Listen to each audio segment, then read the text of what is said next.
relax. Pang mayaman, sarap dito. Chill, At chill. Vietnam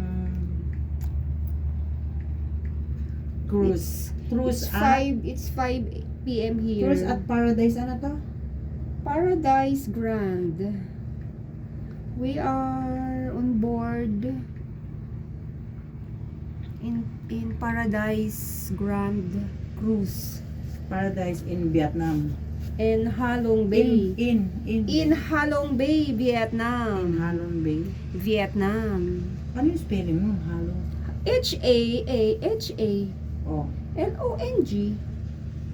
Halong, ganun yeah, lang? yes. isa lang L. Yes, Vietnam. Halong Bay. Nandito lang kami sa veranda ng aming room. Ganyan bang Halong Bay? Tingnan mo. H-A nga, Tingnan mo. H-A. Baka mali eh.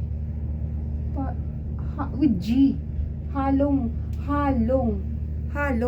Eh, kaya nga sabi ko With siya. G. Yan, dito lang kami, chill lang kami ni Mare. It's 5 p.m. here in Halong Bay, Vietnam. And then, nagmo-move ng konti yung aming barko. Barko ba tawag dito? Yeah, it's our barko. And then, later at 7 p.m., ang dinner namin. And then, party with the Santa Lucia Global Group and Santa Lucia Land Inc.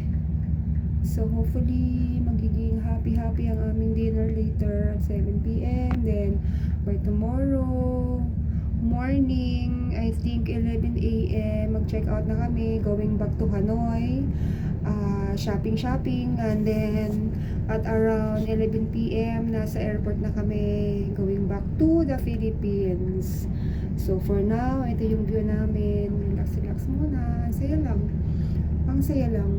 Walang internet kasi dito eh. So wala akong magawa kundi video lang. Vlog lang. Ganito lang. Relax lang. So ngayon, umaandar na naman kami. At ayun. Iikot na naman kung saan na naman kami iikot para ibang view na naman ang aming makikita. So that's ganyan lang, team. For now. So mamaya ulit update ko kayo kung anong mangyayari sa aming dinner later with the group. Okay, thank you. Bye-bye. Bye!